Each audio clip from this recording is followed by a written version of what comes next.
Kemudian selanjutnya tugas panjangan yang lain, ya. Di sini ya.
Ini gini akeh loh. Ini akeh loh.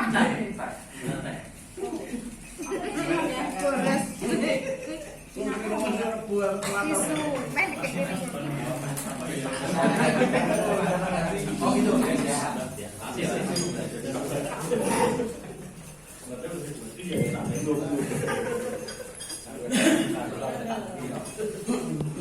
Oke ya, saya lanjutkan.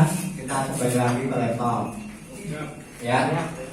Jadi itu tugas secara tahapan dari 1 sampai 9 yang panjenengan nanti lakukan.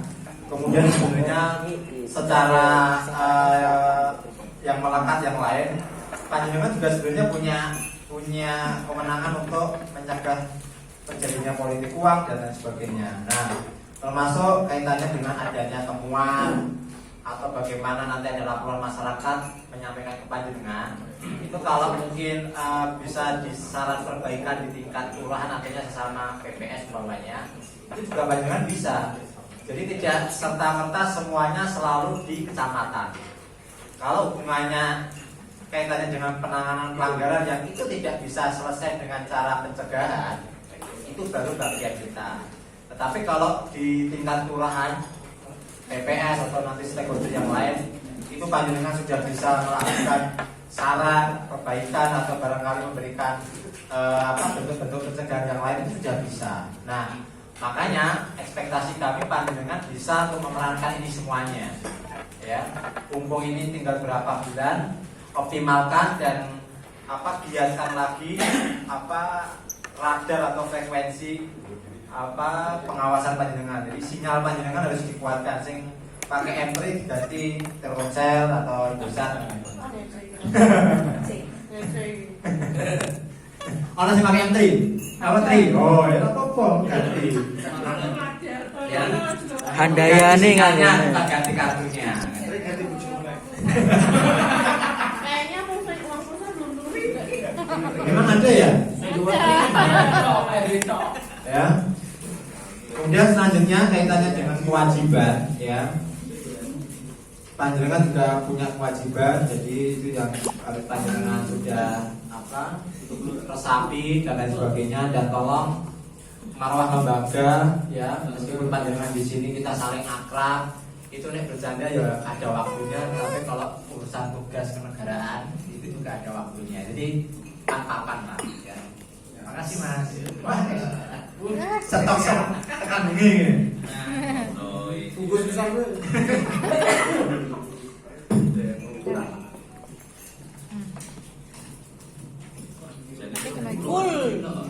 Full kan. Oke, lanjut. Nah, ini juga saya dapat titipan dari Mbak Nova yang mengingatkan lagi ini. Jadi panjenengan sebagai pengawas, tolong kelima hal ini menjadi satu yang harus diperhatikan serius, ya. jangan sampai kelima hari ini panjenengan itu ada yang tercederai. Pertama kaitannya dengan integritas. Kita kalau menyampaikan atau katakanlah saat preventif kampanye itu ibarat seolah-olah itu kita tuh dewa, menyampaikan seperti ini nggak boleh dan sebagainya, nggak boleh dan sebagainya. Nah itu harus juga tercermin dengan kita. Umpama tentang masalah politik uang, kita kalau preventif tidak boleh nanti kena pidana dan sebagainya. Dalam waktu tertentu ya kita karena mungkin dekat dengan partai politik umpamanya atau dengan anggota dewan dan sebagainya, kita mendapat sesuatu ya diterima-terima saja ya. Wah mas gue jangan dikongkon mana-mana, itu juga sama. Nah ini juga bagian yang harus panjenengan sikapi. Memang kita kalau sudah jadi pengawas ya mungkin karena saya dekat sama Mbak Nova anggota dewan, ketemu jajan kemudian kasih samu saya, itu ya baiknya tidak diterima ya, baiknya tidak diterima. Nah kalau sudah diterima itu bisa bagaimana mencederai integritas kita. Jadi integritas itu memang membentuk pribadi kita yang bagaimana yang jujur dan karakter kita yang kuat.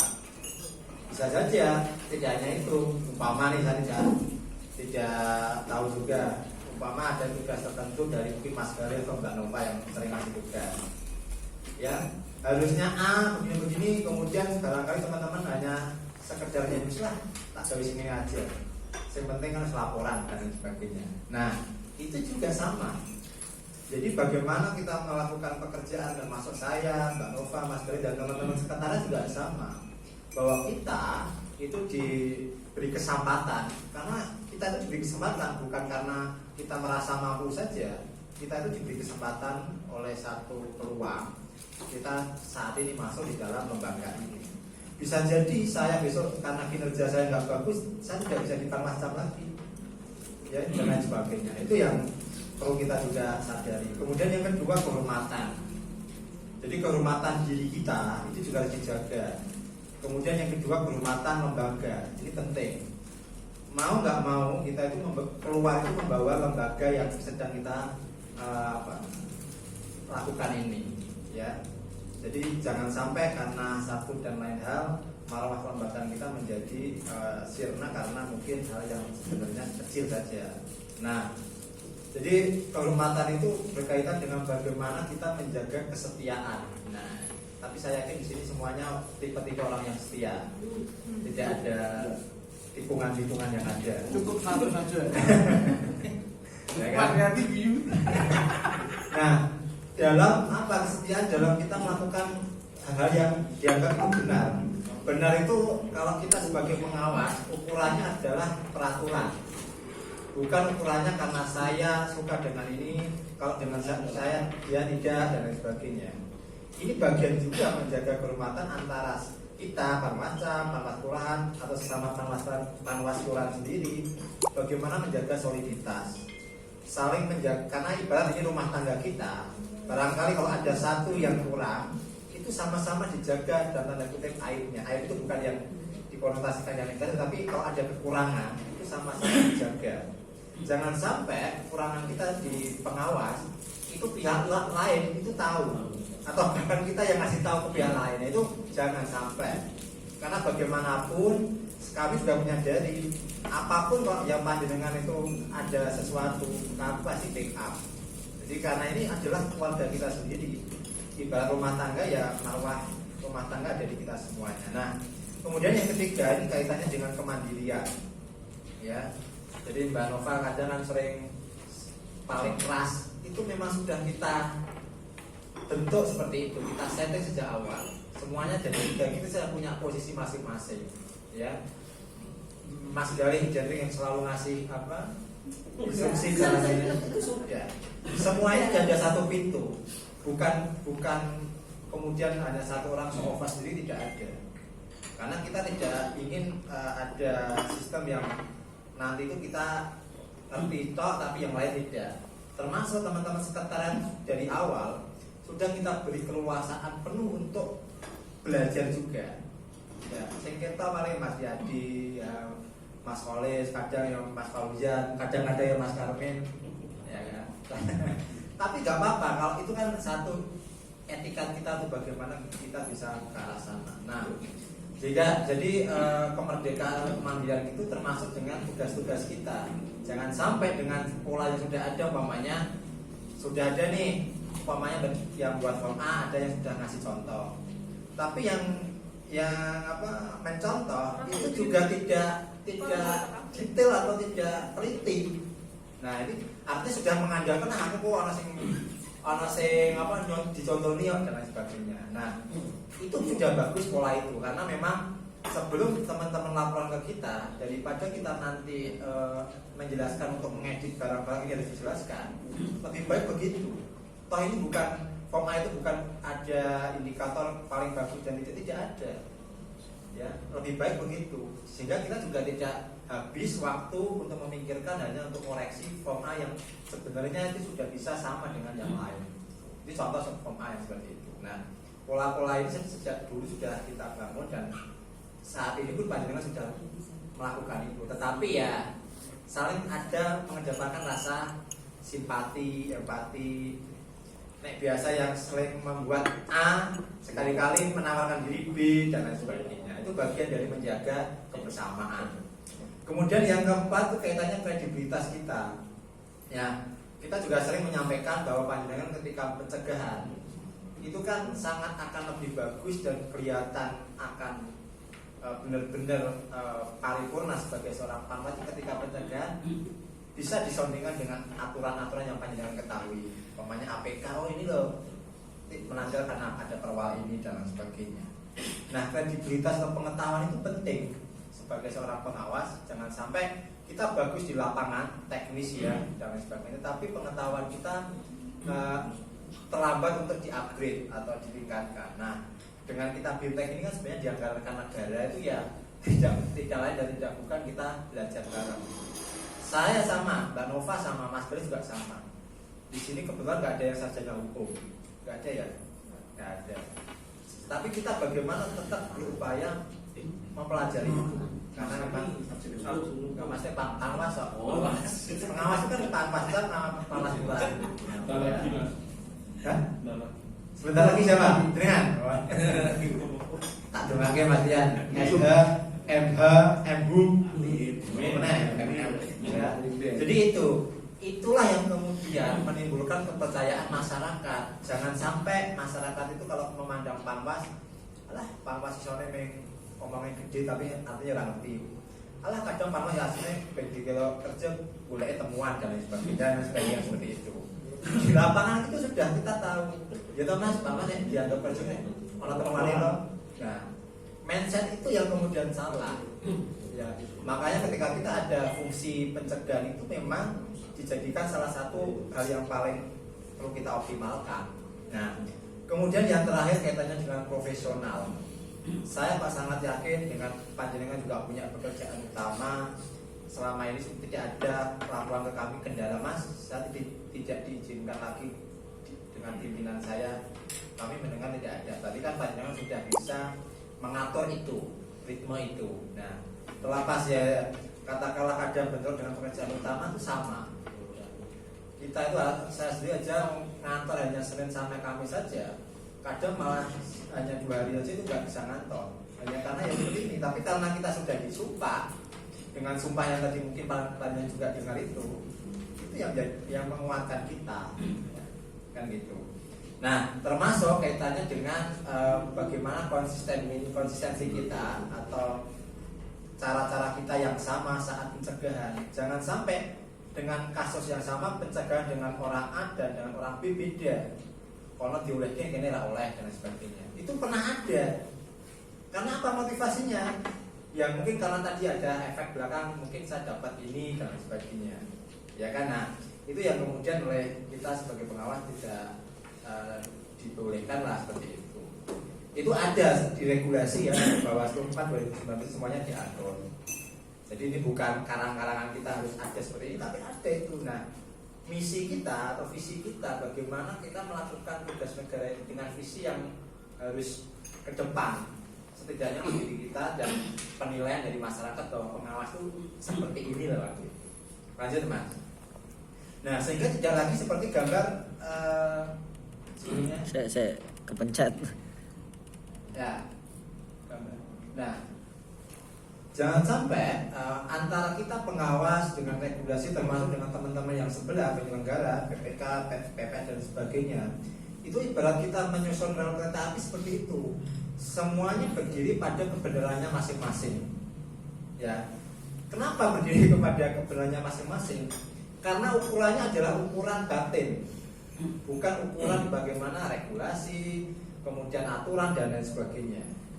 Itulah kenapa kita bagaimanapun harus didorong diri kita masing-masing untuk selalu bisa menyampaikan atau mengerti regulasi atau cara main dari Filwalkot ini.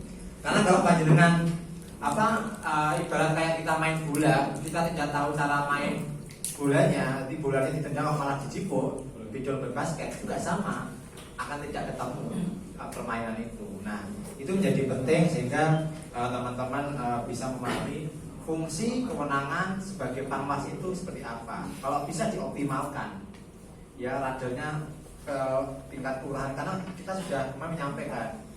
Kalau bisa, panjenengan itu memposisikan seperti kayak Pak Lurah dan Bu Lurah. Panjenengan itu pejabat publik loh di tingkat kelurahan loh. Ya, harus disadari itu. Ya. Jadi kalau umpama ada undang-undangan ya ojo kausan Bapak, itu bagian dari menjaga kelembagaan diri. Ya, dan lain sebagainya. Ini contoh kecil saja. Nah, oke lanjut. Jadi kita sekarang masuk ke topik kaitannya dengan yang pertama. Itu kalau di dalam PKPU 7/2020 itu diatur satu perlengkapan pemungutan suara, dan yang kedua adalah bahasanya perlengkapan lainnya. Jadi ada dua itu. Nah, nanti mana yang perlengkapan pemungutan suara dan mana yang lainnya nanti ada nih. Jadi yang untuk perlengkapan pemungutan suara itu ada kotak suara dan lain sebagainya. Nanti kaitannya dengan siap-siap kaitannya dengan pengawasan, ya sudah lancar Inspektur. Alhamdulillah sudah selesai. Ya. Jadi kaitannya dengan perlengkapan untuk pemungutan suara, panjenengan harus tahu. Jangan sampai jenengan tidak tahu, ngasih info ke PTPS sama juga nggak tahunya, kan? Nah, kemudian kalau perlengkapan lain juga sama itu.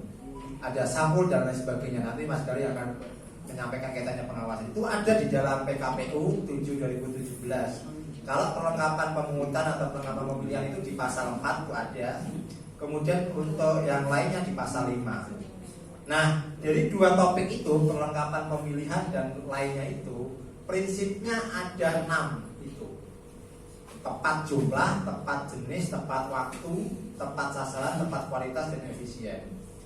Yang realistis saja kalau kita di lapangan, di kita maksudnya kecamatan ke bawah, itu setidak-tidaknya kita memahami atau bisa mengawasi secara optimal kaitannya dengan tepat jumlah dan tepat jenis. Kalau untuk kaitannya dengan perlengkapan, kalau yang kualitas itu kan ukuran pengadaan itu, orang-orang yang di atas ya, dengan PT dan sebagainya. Nah, itu yang panjenengan nanti kaitannya dengan logistik yang saat ini ada, yang seperti ditampilkan itu harus diawasi secara ketat, tepat jumlah, tepat jenis. Sehingga kenapa Panwas itu ukurannya kok enggak iki enggak? Karena bunyi regulasinya seperti itu. Jadi bukan karena konsensus saya dan lain sebagainya, tidak. Mana yang kemudian bisa kita sampaikan. Jangan lupa, kita tuh secara garis besar tugas dan kewenangan kita itu adalah memastikan teman-teman penyelenggara teknis, kita tuh juga penyelenggara, tapi kalau yang di sebelah itu kan secara teknis, itu melakukan aturan-aturan yang sudah diatur. Jadi itu kenapa kita kok aturannya begini harus begini, itu begitu, bukan karena kita itu tidak bisa diajak kompromi atau bagaimana. Kalau sesuatu yang tidak diatur teknis saja itu bisa, tapi kalau semuanya yang sudah diatur ya boleh dikatakan ya nek mono ya kudu mono kan gitu. Ya, lanjut. Kemudian dari yang pemilu sebelumnya ada memang 15 hal yang berbeda nanti ketika ada di TPS, ya. Jadi mulai dari kita jumlah pemilih, meskipun di regulasi itu sebenarnya di PKPU 800 masih memungkinkan, tapi karena pandemi ya lanjutan itu ada 500. Kemudian kaitannya dengan pengaturan datangan. Besok teman-teman PPS dan KPPS itu sudah mengatur, umpamanya DPT itu ada 350, itu sudah diatur pemilih nomor adalah 1 sampai 100 umpamanya itu jam ini sampai jam ini. Kemudian yang nomor ini sampai ini jam ini sampai jam ini. Ada itu diatur pengatur. Dulu kan enggak. Yang penting DPT itu dari jam 7 sampai jam 12. Ya kan? Jam 1 sorry ya kan, sampai jam 1. Kalau yang memilih di luar DPT kan dilayani mulai jam 12. Kalau yang ini untuk DPT ada pengaturan waktu. Tetapi untuk yang memilih di luar DPT, di selain DPT itu tetap aturannya sama. Nah, perbedaannya itu. Kemudian ya tidak salaman sudah pasti, terus ditambahi ada mencuci tangan, kemudian ada masker, sarung tangan. Nah, sarung tangan itu nanti akan diberikan di setiap pemilih. Nanti dikasih sarung tangan, isi daftar hadir, ya kan. Kemudian dapat surat suara, nyoblos, habis nyoblos sarung tangannya dilepas di buang sampah yang disediakan, nanti kasih tinta. Urutannya seperti itu. Kemudian bahkan teman-teman sebelah itu juga menghimbau, ini menghimbau ya, agar para pemilih itu membawa alat tulis sendiri. Meskipun tetap di TPS sudah disediakan set, ya satu set mulai ada paku coblos, bantalannya dan sebagainya itu sudah ada, tetapi dihimbau. Nah, dihimbau itu kan perkara dilakukan dan tidak menjadi masalah, prinsipnya kan seperti itu. Kemudian tisu kering. Nah, kalau kita ingat 2019 kemarin, tisu kering ya itu bagian yang dilarang sebenarnya. Karena kenapa? Tinta yang kemudian diusap dengan tisu yang kering itu perasaannya lebih cepat dibanding dengan kain. Kalau dulu kan kita menyarankan kain, tidak boleh tisu. Tapi karena satu dan lain karena COVID, ya harus tisu. Gak mungkin kain harus ditempel-tempelin tangan dewa kan gitu. Nah, itu yang kemudian bedanya. Nah, cek suhu jelas, kemudian bilik khusus. Nah, ini sama. Semalam kita koordinasi dengan teman-teman PPK lengkap.